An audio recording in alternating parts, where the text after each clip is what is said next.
¿Quién manda en la Argentina? Voy a hablar sobre quién manda en la Argentina en signo de pregunta y también sobre el periodismo, porque lo que nos dijo recién Marcelo Longobardi, uno de los periodistas más prestigiosos de la Argentina, es que podía haber un periodista preso en las próximas horas vinculado a las múltiples causas de espionaje que brotaron rápidamente en las últimas semanas. Será gravísimo que esto ocurra si es con el argumento que estamos escuchando del cristianismo, de que un periodista, porque tuvo contacto con un supuesto agente de inteligencia, porque son cosas muy difíciles de saber, cuando un agente de inteligencia es un agente de inteligencia o no, entonces se transformaría como en una especie de cómplice de una asociación ilícita para perjudicar a determinado sector político.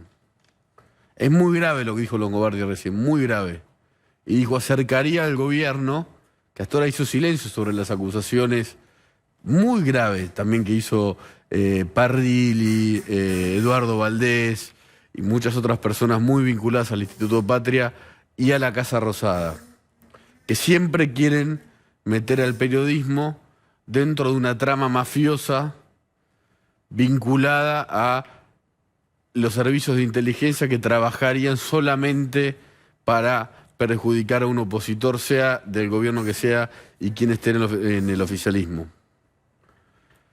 Muy, muy grave. Yo iba a hablar de quién manda en la Argentina, porque ayer vivimos un hecho que dejó completamente en crudo esta pregunta. Cuando Sergio Berni apareció en su moto BMW, muy difícil de manejar parece, porque es una moto potente, en el Puente La Noria, en prime time, acomodar el tránsito de el primer día de la cuarentena severa, desafiando al poder central, al Ministerio de Seguridad de la Nación, y lo volvió a desafiar después cuando dijo que él no tenía la culpa de que no se levanten a las 8 de la mañana, que él fue a ayudar cuando vio que era un desastre, que había una ambulancia con una embarazada, que había un jefe del operativo que estaba durmiendo y que había otro que tenía más miedo de trabajar ahí que el cabo Cadorna, dijo, pues es muy hábil declarante. Desde el Ministerio de Seguridad de la Nación, la respuesta fue que tenía que trabajar en esto el gobernador Axel Kicillof. Es muy raro, y esto entiendo que Berni lo sabe, que un ministro de seguridad de una provincia todo el tiempo esté toreando al poder central, como lo hizo Berni durante muchas semanas. Ayer, digamos, la cuestión Berni-Gobierno Nacional fue como la más gráfica y espectacular. Berni entiende de medios. Por Puente La Noria a las 8 de la mañana, el día de los controles, y acomodó el control. No se reúne con la ministra Sabina Frederick desde hace más o menos 100 días. Hoy Frederick fue a un control en la Panamericana. Hay una pelea muy fuerte entre ellos. Muy fuerte. O sea, en medio de la pandemia, el gobierno nacional está peleado con el Ministerio de Seguridad de la provincia donde hay más inseguridad de toda la Argentina. Y ese ministro de Seguridad está desafiando todo el tiempo la autoridad del presidente de la República.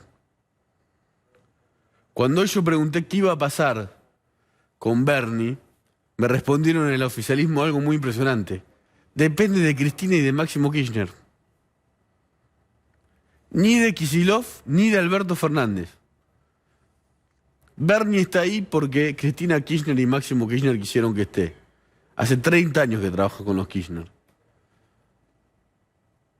Ahora, si se remueve o no un funcionario que está desafiando al presidente de la República y depende de Cristina y Máximo Kirchner, lamentablemente se pone en duda la autoridad política, como decía Longobardi. Mucho de lo que yo iba a decir terminó diciéndolo Marcelo porque es un maestro y coincido mucho con él. Entonces, ¿qué va a pasar con Berni? Hoy la gobernación bonaerense lo dio por terminado al hecho. ¿Habrá llamado Cristina Kirchner a Berni? Berni nunca pudo haber hablado como habló durante un mes contra el gobierno nacional sin que Cristina Kirchner lo acepte. Y voy a decir esto último respecto al periodismo y a los servicios de inteligencia. Las fuentes son anónimas y esto es un derecho constitucional. Yo recién le pregunté a Leandro Santoro, que es una persona con la que se puede dialogar, si conocía quién fue Garganta Profunda, la fuente clave del Watergate, el caso investigado por el Washington Post, por Bernstein y Woodward, gracias Caro. Estaba pensando en Brent Bradley, el director del Washington Post en aquel momento, una leyenda del periodismo, que terminó descubriendo que un caso de espionaje había ocurrido en una oficina del Partido Demócrata y que eso había sido manejado por el presidente Nixon y terminó con la renuncia de Nixon. Para avanzar en ese caso, tenían que ver una fuente anónima que jamás revelaron en toda su vida, hasta que la fuente misma dijo quién era. Era el 2 del FBI. Era un servicio de inteligencia que complotó de alguna manera, si querés, contra el gobierno de Nixon, dándole información al Washington Post cuando el Washington Post estaba bajo ataque total del gobierno. Sí, el periodismo chequea la información que recibe de un servicio de inteligencia, que tal vez no lo reconozca, porque es el trabajo de un servicio de inteligencia, de un ministro, de un exministro, de un presidente, de un expresidente. Se chequea la información que se recibe. Lo último, hay otro caso muy famoso en los Estados Unidos que tiene que ver con los servicios de inteligencia y el periodismo. Los papeles del Pentágono.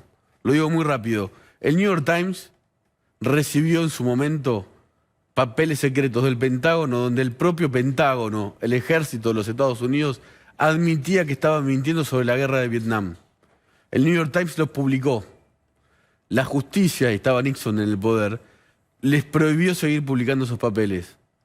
El Washington Post, el diario competencia del New York Times, esto está en la película de Post, véanla que es impresionante, decide, y va atrás en la competencia periodística, decide empezar a publicar lo que el New York Times, a lo que el New York Times le habían prohibido publicar.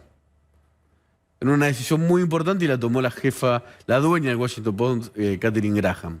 Vean la película de Post. No sabían qué podía pasar. El presidente le había prohibido al New York Times seguir publicando que Estados Unidos mentía sobre la guerra de Vietnam con papeles que había dejado trascender un servicio de inteligencia, un jefe del ejército que hizo un papel secreto, que hizo un documento secreto. El New York Times publicó los documentos del Pentágono, se publicaron en todos los diarios de los Estados Unidos, se conoció más, se conoció la verdad, y cuando llegó a la Corte Suprema de los Estados Unidos el caso, la Corte Suprema dijo que valía más el interés público de un tema que la fuente o que lo haya publicado un medio.